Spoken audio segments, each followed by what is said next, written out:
within this show, Dynamic Change, that I do every week, I like to really bring these, to me, very interesting ways to look at our psychological patterns. And today I will share trying to change people. And I like to make up an imaginary name, a person, and an example of how our inner child, right? So in the psychology field, in therapy, they often do inner child work.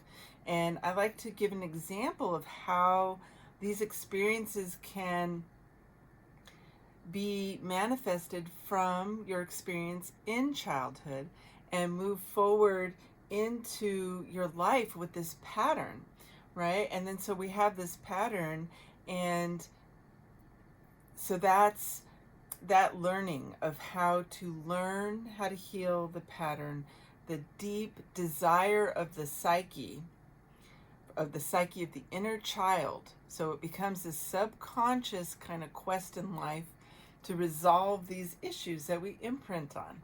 So today I'm going to talk about trying to change other people. And I want to give an example for both like a woman's experience of this pattern, and from my limited amount of viewpoint, what I would feel a man's experience could be also, and speak to how we can have this subconscious drive to resolve this pattern. So today I'm going to give you these scenarios, and so we're gonna, maybe I'll make them siblings. Well, let's do that. Okay, so my two people I'm gonna make up, we're gonna do Jessica and John, okay? And they're siblings, and they're just a few years apart, and they grew up in an environment where there wasn't a lot of emotional warmth. So neither parent, the mother or the father, was exhibiting a lot of emotional availability. And there was not, and the parents were just kind of harsh. So let's say they grew up with this environment where they felt not only not heard and seen, but also kind of just this harshness of, just kind of buck up and handle life. And if they screwed up and made a mistake as a kid, there was always this harsh kind of way of it being handled by the parents, how they were spoken to. They felt verbally put down, and that they could never quite meet the expectations of the parents, and that there was this, not getting this emotional warmth and connection that, of course, the inner child's going to want, right? That's natural.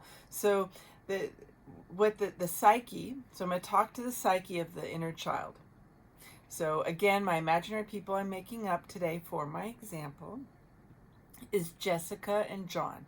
And they are siblings, and they both grew up with this environment. So first I'm going to speak to Jessica's way of playing out this inner drive of the inner child. So what I think a lot of times people don't realize is that the inner child is running our emotional expression in life.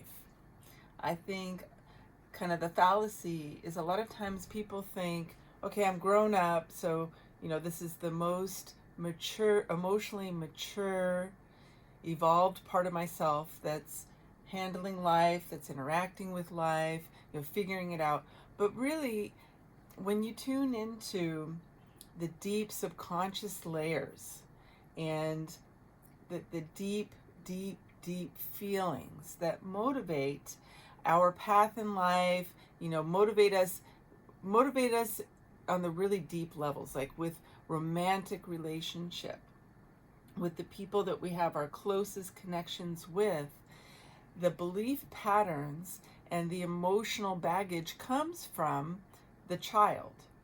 So it comes from whatever there has been imprinted on within that environment, develops these belief patterns. So it's really what is trying to find resolution is the inner child. So it's really quite interesting, because when you really do inner child work, when you really get to these deep layers, and to me, I really ponder about the subconscious and these really deep layers of our emotional body, of the psyche, like, because we're really complex, right? We're not just mind. We have this emotional experience. It's very visceral that we feel in our body, which I talk a lot about, the somatic experience, the physical experience that we feel from our emotional life, from our emotional feeling, sensory connection to life. And so I talk about these layers. And when you really do that deep, deep, deep subconscious work, you're dealing with healing the inner child's issues that developed from their experience in childhood. So Jessica, in her quest, so the inner child for Jessica did not feel lovable. So that Jessica's emotional baggage, this imaginary person that I made up, is she did not feel lovable. She felt she wasn't good enough and or smart enough to really feel valuable. What's the word I want? To have this value, right? She didn't feel that there was value in what she brought to the table. And so she felt, really dissatisfied. So what's interesting is I do think if we break it down further, it depends on what you believe in, but if you believe in the soul or the spirit, right? But I think innately we come into life, however you want to look at that, with this desire to feel satisfied with the quality of our life, to feel satisfied with being seen, of fulfilling what feels good to us, of having this quality in life. So, if you think, where does that desire come from? This innate place of how can I really feel happy? How can I feel like my life had meaning? And there's like this place within the self, deep. And I think this is just how we are as people. There's this deep yearning for feeling sated, for feeling satisfied, for feeling this, it's like quenching a thirst of the meaning of life, right? So Jessica innately has this desire as a child to feel loved, to feel nourished. This is part of development. I think it's biological even. It's almost like our survival, biological, emotional, all these levels of the self, in order to thrive, have this desire to be met. So thriving is about an emotional receiving and developing and child development, right? There's this emotional quality to it. And so when we are lacking some of that recipe for really healthy development, which incorporates this emotional nourishment, and not just eating well and getting exercise and having shoes and having clothes and everything. There's this emotional development that the child is, of course, striving to achieve so they can fully feel developed and whole and together. So Jessica grows up with this low self-esteem. They don't feel heard, and and they're just, and none of it's true, but unfortunately this is kind of the imprinting process. I like to call it imprinting, that people go through when they get this kind of feedback from their environment. Okay, so Jessica grows up, and their inner child has these unresolved, these holes within themselves that they're trying to resolve. They're trying to fill up that hole with a different outcome. And so today I'm talking about trying to change people. So Jessica ends up going through life picking romantic partners that have those qualities that they experienced, that Jessica received from her childhood with the parents.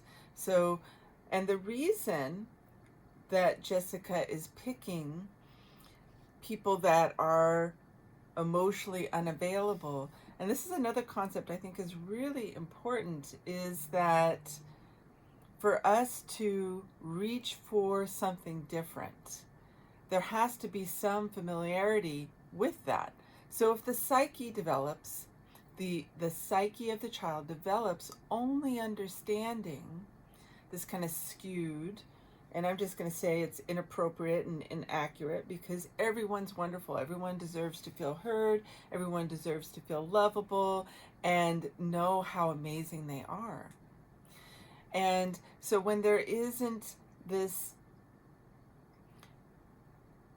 understanding of being able to see themselves, right? The child imprints just on the environmental input, so they did not, it really skews the ability to understand the self, for Jessica to really understand herself, because she can't, unfortunately, see herself either.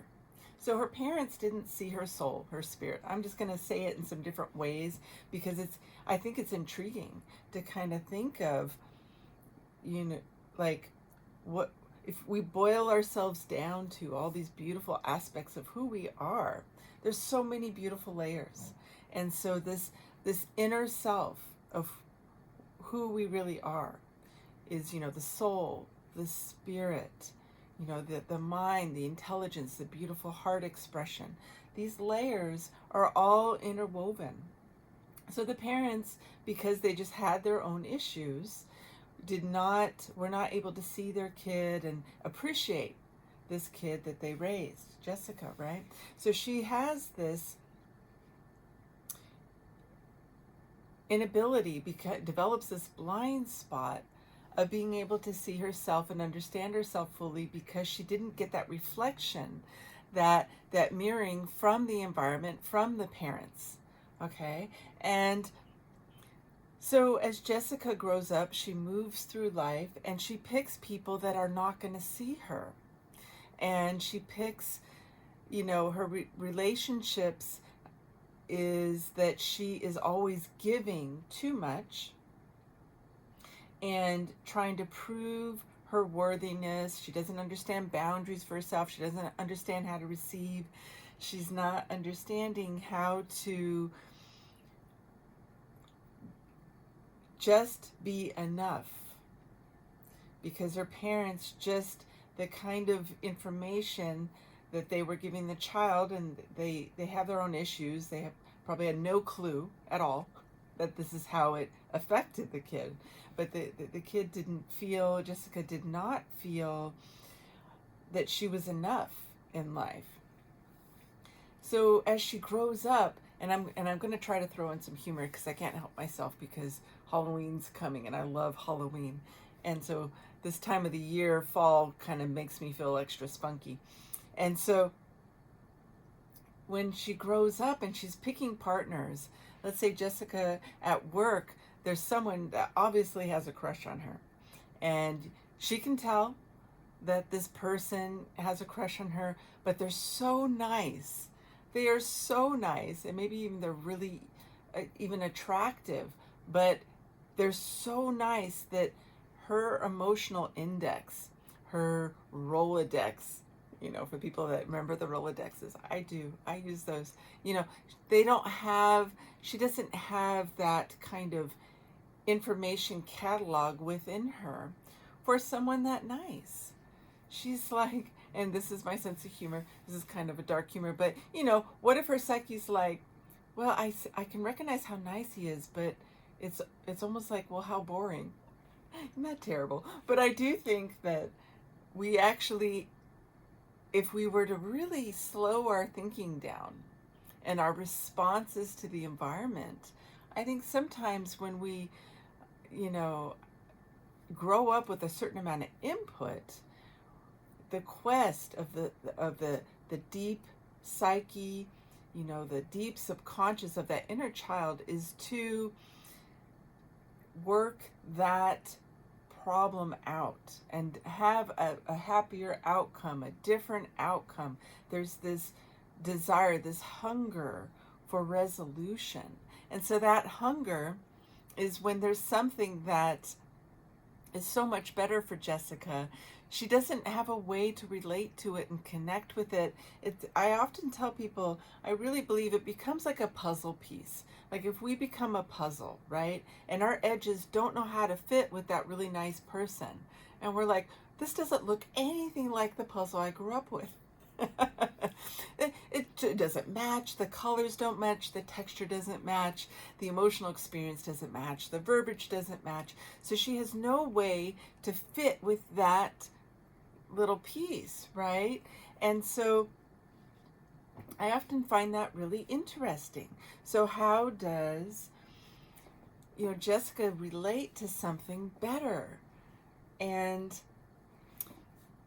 there's just no reference point. And so I often think, okay, we have to resolve her inner child's dilemma with this, right?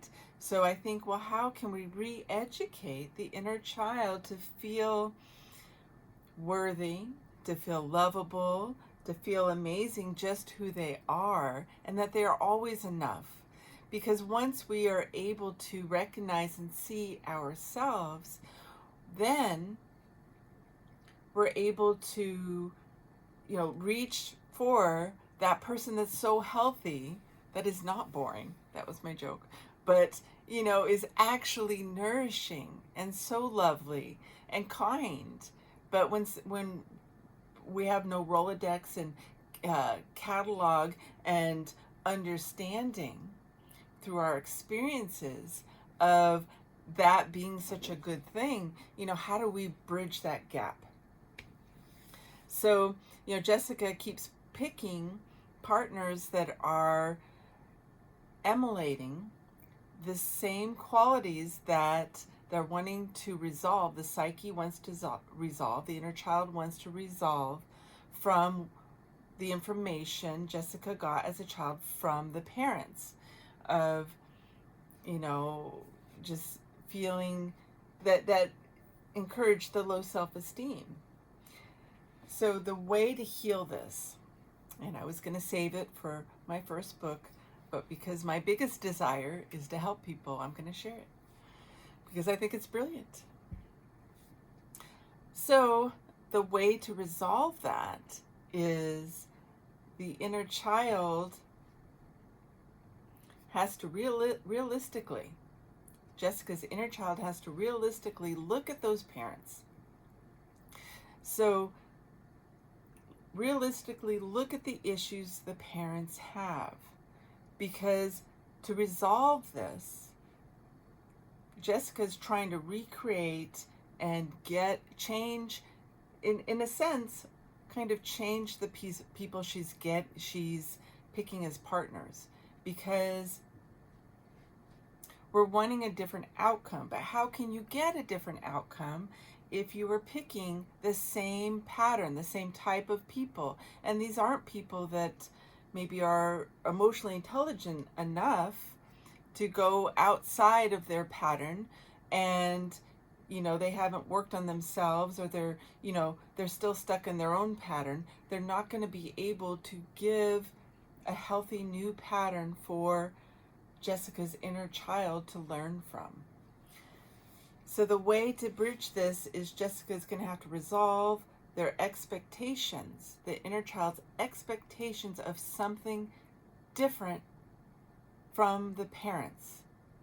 So Jessica's going to have to communicate with their inner child and say, okay, we cannot expect something different from our parents to satisfy this innate yearning for a healthy connection, for healthy love, for feeling validated, for feeling seen. Like, Jessica's never going to get it from the parents. So let's say not only does Jessica create relationships with people that are emotionally unavailable, that, they kind of put her down, they're harsh with her, she can never quite, satisfy their expectations. Not only is she picking that, but she still is running that emotional desire with the parents. So let's just say Jessica gets some, therapy, and she realizes that her inner child has these feelings that are so unresolved that she's still playing out the same pattern with the parents, which is also being played out in relationship and is never allowing Jessica to grow. So Jessica is, stuck. It's like almost being stuck in time. And I don't think people often realize how profound it is that the inner child is running the emotional show. And it really takes some deep going inward or working with a therapist or something to really see what ages of the psyche that these yearnings are coming from, because they're imprinted on, so there's no other way to relate to the world. There's no other repertoire of experience. So it becomes this hidden, deep, subconscious experience that everything is built upon. It's like, how do you break the entire scaffolding of all the beliefs, of all the emotional, experience, expectation, belief? The whole thing is built upon these deep layers, right? So this is my very, very brilliant way that I love to find resolution with this. And I think it's just really, really quite brilliant and does bring relief. So if you sit down and have Jessica talk with her inner child. So the therapist has Jessica talk with, she noticed it came from an age of 5 years old, that her 5-year-old is so upset that the parents just don't love her the way she wants to be loved. She just really wants the parents to give her a different feeling of love. And Jessica's able, and working with his parents, working with a therapist, to realize this drive of her inner child, deep level of her subconscious, of her psyche, that is manifesting in her life to have people. She's picking partners. She's not picking the healthy partner that has the crush on her, which is so lovely. And she's like, because it doesn't stimulate that yearning. So it's not that they're boring, it's not that they're not amazing and everything else, but there's like, I think there's just this reaching towards that edge of that edginess, that trigger. It's a trigger of the pattern they're trying to resolve. So there's like, I think what triggers that familiarity is Jessica's 5-year-old's like, well, I'm looking for someone that will get angry with me, impatient with me, or put me down in the same way so I can resolve and work it out. So it becomes a trigger, this yearning, this, I want to find this puzzle. I need to finish the puzzle, okay? So it becomes this problem that the psyche is so driven to heal, to resolve, to figure out, right? But these triggers, so there has to be this barb, this little edge, this, feeling to the puzzle piece that triggers the discomfort. Ooh, so the discomfort, that's what it is. It has to, because, we can look at this from outside the box and say, why is she picking that relationship? That's terrible. That's so painful. There's no happiness. That person's abusive. But like, why? You got to break down the why. So my goal is to break down the why. How do we heal the why? I love the why questions.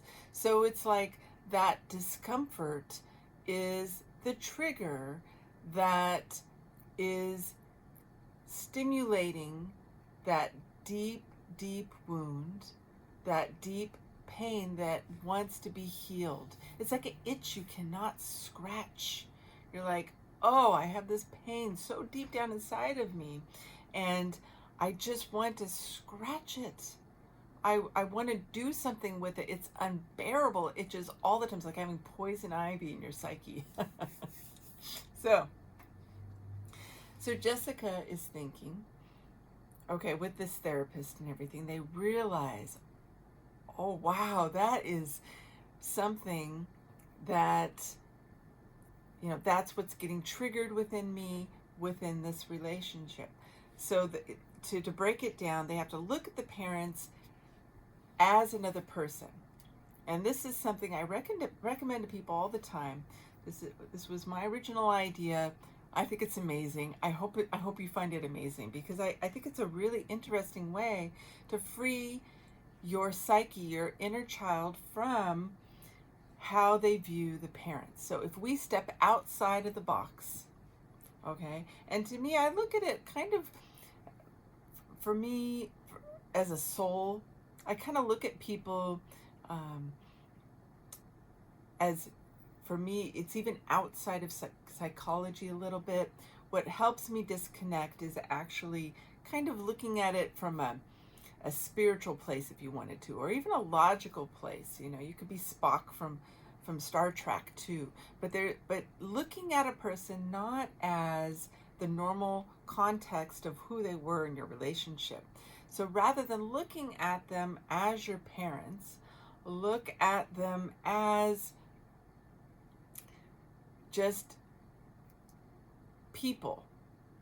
So develop some separation, because I describe this a lot to people when someone's a nurse, or they work as a therapist, they work in the psychiatric ward of the hospital, whatever. There's a certain amount of disconnect that you have to not get too emotionally involved with the client. Otherwise, I think it can be quite overwhelming to work with someone working through a lot of painful things, and we have to have some distance psychologically and emotionally to be the most effective nurse, the most effective psych technician, the most effective therapist, is to, have compassion, but to also be emotionally reserved and separated enough to where we can still be logical, not get lost within the pain of it, with relating to them emotionally, right? There has to be this disconnection. So I often recommend to people, I would recommend to Jessica, to just do the best she can to look at those people honestly, like make a list. What were the issues that the parents had?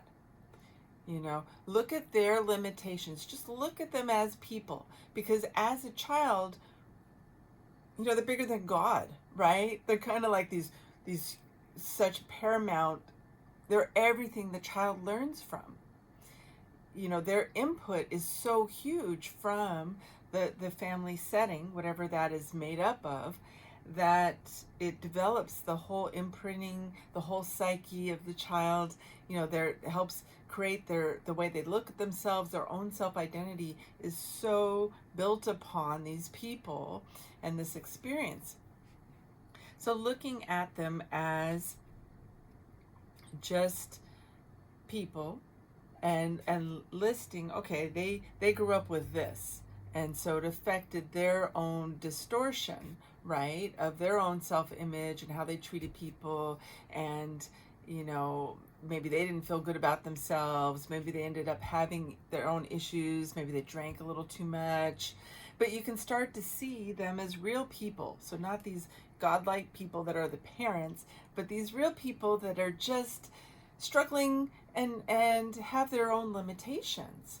So if really looking at them not as the parents, just as people, I think this is one of the most profound ways you can start disconnecting from the expectations, the yearnings, those little triggers that the inner child is processing on such a deep level that is running their life and getting in the way of being able to move forward and feel better.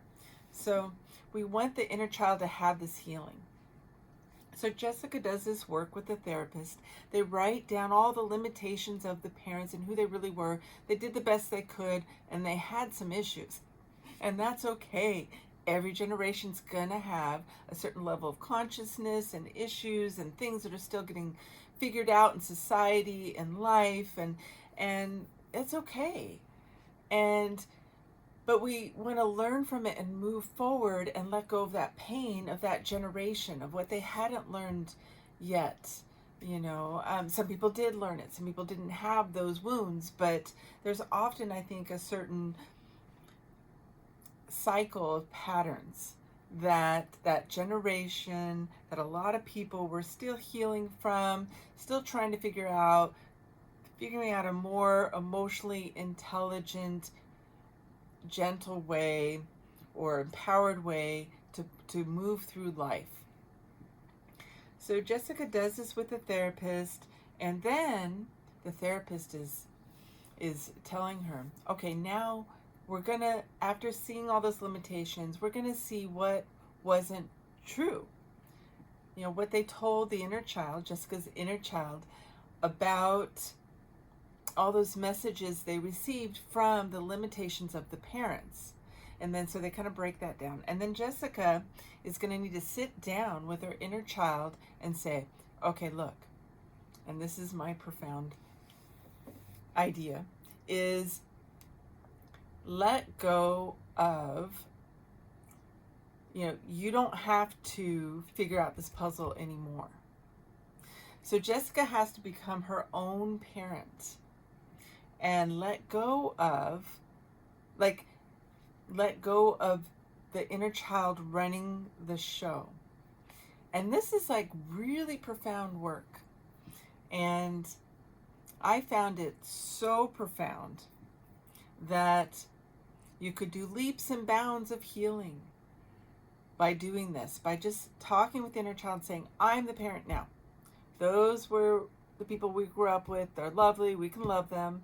It's all great, but I can learn from that and to resolve this puzzle piece, to really nourish the soul, the psyche, these deep, deep layers of the self, because the inner child innately knows it can be better, and that's the drive to thrive.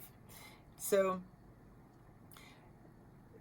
she tells her inner child, her little 5-year-old, I love you. You deserved to be seen. You deserve to be loved. You deserve to be had more, nurturing and physical affection that felt really positive, and told how wonderful you are. So now I want you to relax. We don't have to look for that validation in these dysfunctional relationships of people that continuously put Jessica down, that have high expectations. She can never quite do it the right way. They're harsh. They have these abusive flavors. Jessica tells her inner child, you don't need to do that anymore, because I am going to fix the puzzle. I'm going to be the parent. I'm the mom and the dad now, and I adore you. And so we're going to get out of those relationships, step away from that pattern, and Jessica starts to develop, and this is another thing that I think is so profound, is we need to have actions and plans, verbiage, thoughts. You have to have all of the layers of expression and inner dialogue and everything that creates a new pattern. Okay, so Jessica has to tell her inner child, you get to relax because so this plan, the reason I kind of quantify the plan is it has to be believable. Your inner child has to believe Jessica. Jessica's inner child has to be, well, you can't be full of it. Like, you really, in order for me to trust you and relax, because you got to understand that these triggers can be like a fight or flight. It develops such a stressful response that their whole system, and you can look up the fight or flight response within the body and the mind. It's like an automatic response to stress. This automatic kind of way of relating. It could have been such a stressful childhood that they don't even know how to relax in relationship. There's anxiety. There's this, I have to prove myself, that I'm lovable. That Jessica's little girl could have been, I have to try so hard in order to feel seen or to feel lovable or to feel heard, that there's this like low level or even a high level of anxiety all the time. A little bit of walking on emotional eggshells. Like what do people imprint on? If you really slow down your psyche, meditation helps a lot with this. And that's why I always bring meditation to the table, because I teach meditation, but I teach it with a focus of actually going into the subconscious, the somatic experience. I like to bring that, those holistic layers of getting in touch with the psyche and the self and the subconscious and the mind to develop real insight and understanding to the different layers. So Jessica's going to have to develop a plan for their inner child. Okay, now my plan is that I'm going to break up with the abusive relationship now. And this is from there on out, I will only pick people that are kind and people that have a good sense of humor. They appear to be good natured. We just feel like we can relax around them, feel safe around them, like really quantifying what they're going to choose. So the new behaviors, how they're going to talk about the new behaviors, how they're constantly going to be saying in the world that they are only going to pick these positive people, that they're going to pick people that put them at ease. They're going to pick people that they notice go out of their way to be kind to others. So there has to be, the thoughts, the behaviors, the emotional new pattern. So Jessica's going to have to tell her inner child, and every day I'm going to stand in the mirror, look into our eyes. She's saying this to her inner child, and say, "You're lovable. I see you. I see how beautiful your heart is. I see how kind you are, how intelligent you are. And today we're going to do something special that kind of honors that. We're going to go out into the garden, just pick flowers and make this beautiful bouquet. And that's going to be symbolic of how beautiful we are on the inside." Isn't that lovely? I love that. So, she's going to just create this whole new experience. And she's going to say, it's okay that our parents had these limitations. Like, let's just realistically look at them. They were not capable. This is the key. They were not capable of behaving differently because they had these limitations, these issues. And what this does is it creates this deep level of understanding that now this yearning, this trigger, this puzzle piece can now start to really shift. And Jessica can recognize that guy at work that her psyche didn't find a trigger with, to what, they were like, they filtered that person. The psyche went, oh, my joke of they're boring. No, the psyche filtered it. The psyche didn't have that sense of humor. That's just my sense of humor. But the psyche just didn't really even see or acknowledge them. It just didn't even register because of this puzzle piece trigger yearning so deep inside of, they will not help me learn how to resolve my puzzle. And so that's what that is. Okay, so there's my story about Jessica. Now we're going to talk about the sibling, because remember my example today. And again, you're listening to KPCALP in Petaluma. This show is Dynamic Change. My name is Michelle Love, and I am talking about trying to change other people, and I'm giving you imaginary examples of how a pattern affects people in their lives with imaginary names. And so the other person, the male perspective, is, I'm going to say, John, her sibling, also just did not feel empowered and seen as a young boy, having those parents that kind of put them down, always said, you need to buck up, why aren't you figuring this out? And was just harsh on the kids. So my limited knowledge of the experience of growing up, of a man's experience, what I have been able to learn thus far in my life is that the expectations of the male within our society are pretty huge. So that can be quite difficult, feeling like you have to match up to these really big expectations. So if John already grew up with feeling like he couldn't make the grade, couldn't match those expectations, maybe what he ended up doing in relationship was, there could have been there could have been two things there.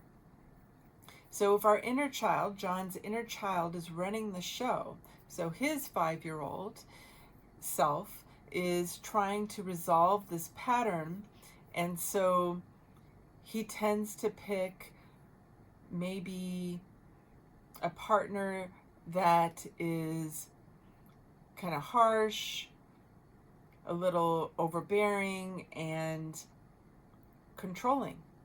Let's say they picked someone controlling, and so John's partner is controlling, harsh, he can never quite make the grade, and what it does for him is his inner child, his little boy, is they did not feel empowered. John's inner child did not feel empowered, so he didn't move into his full feeling of power in his masculine self. His little boy didn't feel empowered. So then he picks a woman that maybe feels overbearing, is just kind of harsh, controlling, nitpicks. And so there's a setup here. There's a couple things. So he never fully moved into his empowerment of manhood, which is a big requirement. From when I listen to males, like, I hear the pressure of that role. I hear that they're not allowed in society to be kind of more vulnerable, they're expected to really have it together, to be the provider, to be the strong one, to do all these expectations of the role is a lot, right?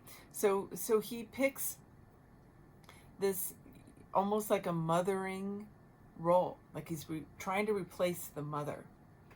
And so for him, it's the woman is angry at him because he doesn't feel fully empowered. So, and she feels like she's put into a mothering role. And this aggravates the female. And so they put down the male more. And so John has this whole dichotomy of, he picks someone that, was familiar, triggered him feeling disempowered as he grew up. He never felt empowered. He felt put down. So this is a big deal. It's a big deal for females and males, because ultimately I believe we're all kind of the same in many ways, right? I think we have a masculine side and a feminine side, different parts of our psyche.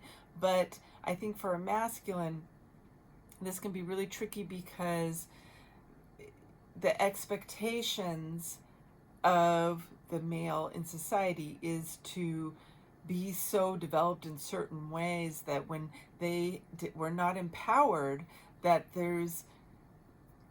it can really get in the way of them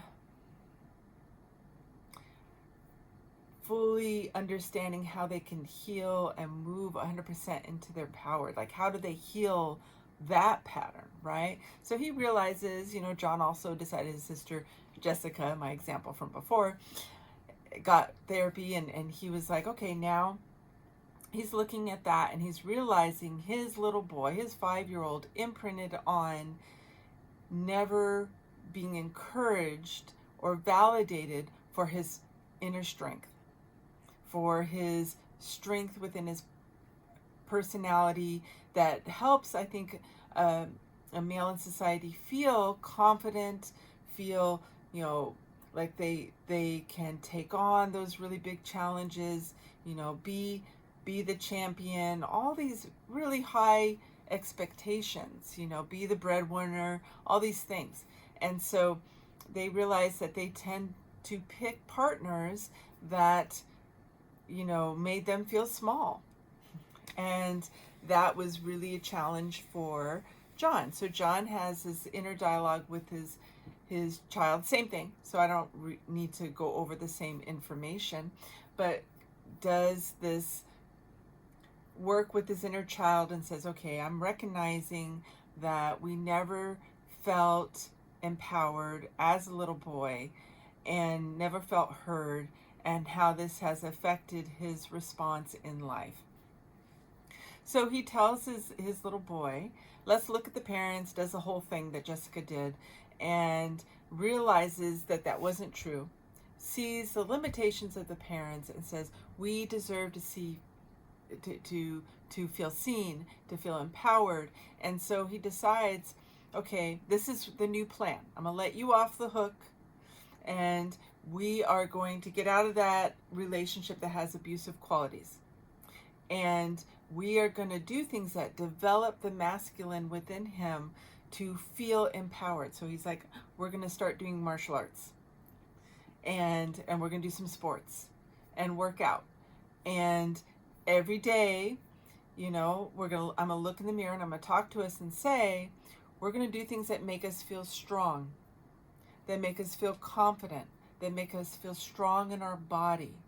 And then to feel strong emotionally, we're getting rid of anyone in our life that is not supportive, or, that is able to say positive things to us, to, acknowledge our efforts in life. Because I think the masculine has their efforts of how they, interact with society and work and everything is so, their identity is so reflected on what they can achieve and what they do, what they're doing, right? So he says to his inner child, every day I'm going to talk in the mirror, and I'm going to say, this is what we are doing, and I feel good about it. I feel good about it. And I am just going to keep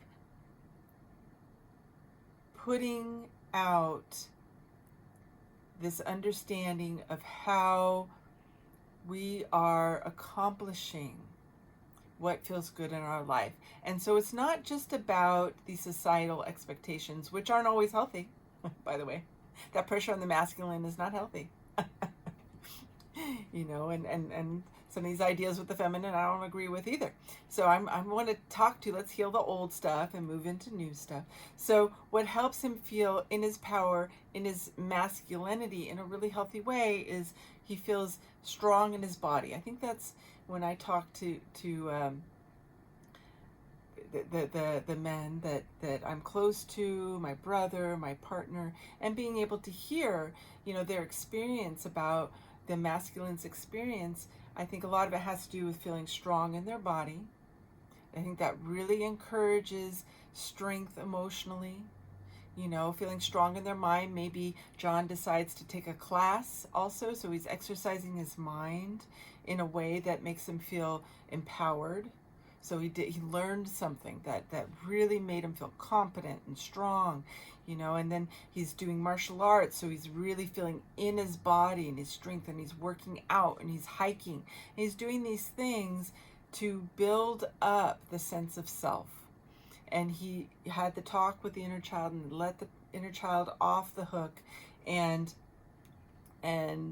he told his inner child, I'm going to look for partners with these qualities, partners that are nurturing, that appreciate my strength, that they want a partner that is strong.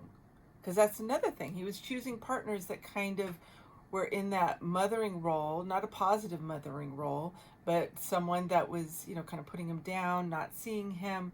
So he needs to find an equal partner.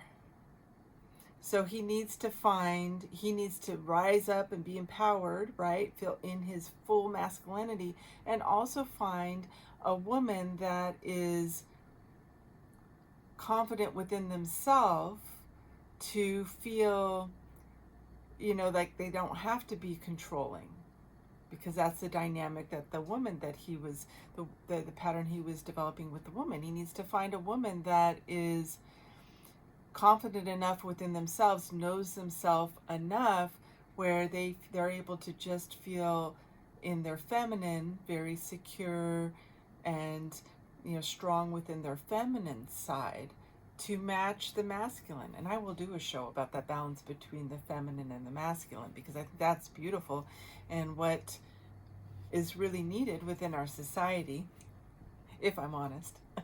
I think that really needs to have some large amount of tweaking to have this balance, right? How do we balance out these roles of, we can all be strong, we can all contribute to the relationship and still have these beautiful qualities of the feminine and the masculine, and find a way to do that healthy dance. So I hope you have enjoyed my examples and my story that I made up for you today. But working with the inner child, letting the inner child off the hook, giving a new plan, and becoming the parent to that inner child, and recognizing the puzzle, the triggers that are being stimulated in life, and give yourself a new puzzle. So I would like to share with you a couple of things from the station here at KPCA-LP in Petaluma today. And this station, Petaluma Community Access, is a nonprofit multimedia organization. This radio station, KPCA, relies upon memberships and your donations to fund our critical operations.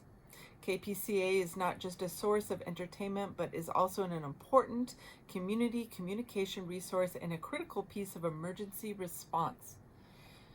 Very important. So right now, go to our website at kpca.fm and donate to keep the voice of Petaluma on the air. And I do think that it's just so valuable. When I listen to the other shows, I listen to the Women's Spaces, the tail end of it, before I do my show, because it's right before my show. And I do really love what that speaker is bringing to the table, and how important her value of cultivating a future that supports the children and supports all these things that have been really important shifts within society to move forward and to not move backward. And I really value all that information's being shared here at KPCA LP in Petaluma, and just really keep growing. We need to keep growing and moving forward. So I do really honor what is being shared here at this radio TV station here in Petaluma, and that it's bringing wellness to the community. And so I want to share another thing, because I love sharing these things, because I used to work in mental health with kids, and I think it is so important to help the kids. So here is something, it's called Be a Mentor. And it's 100 mentor match campaign. It's running all the way through through November 17th, and it's to join the goal to recruit 100 new mentors. And the mentors, are working with these kids. And there's a kid that shared their experience, that it taught them that it was okay to be themselves, and that they could be brave enough to put themselves out there and step outside of the comfort zone. This is what the kid said, the mentee, it's a class of 2022, that this kid was able to feel more comfortable to express them, to express their own sense of self. How powerful is that? It's so powerful to feel like we know who we are, and to be able to be strong within ourselves is the goal in life, in my opinion. So this is profound work. So you can go to mentor me at petalumapeople.org, or call 707-765-8488 extension 108. And it's called petalumapeople.org/mentor-me. So again, you have been listening to Dynamic Change. This show is every Wednesday from 11 to 12. And my name is Michelle Love. You can always go to my YouTube station, Michelle Love with Dynamic Change and Wellness, and see all the shows. I upload all of them. And if you love them, please subscribe. Push the button. Love it. But what I do is I talk about deep topics, that psychological patterns, emotional patterns, and to help educate and bring more wellness into people's lives. And my website is dynamicchange-wellness.com. I teach a lot of classes, so you can see, things that we can do. And I hope your day is fantastic. I appreciate the beauty outside today. I appreciate the warmth and the sun. And Halloween is coming. I hope you have picked out something fun to do and you dress up. Have a wonderful day. Take care of yourself. Thank you for tuning in.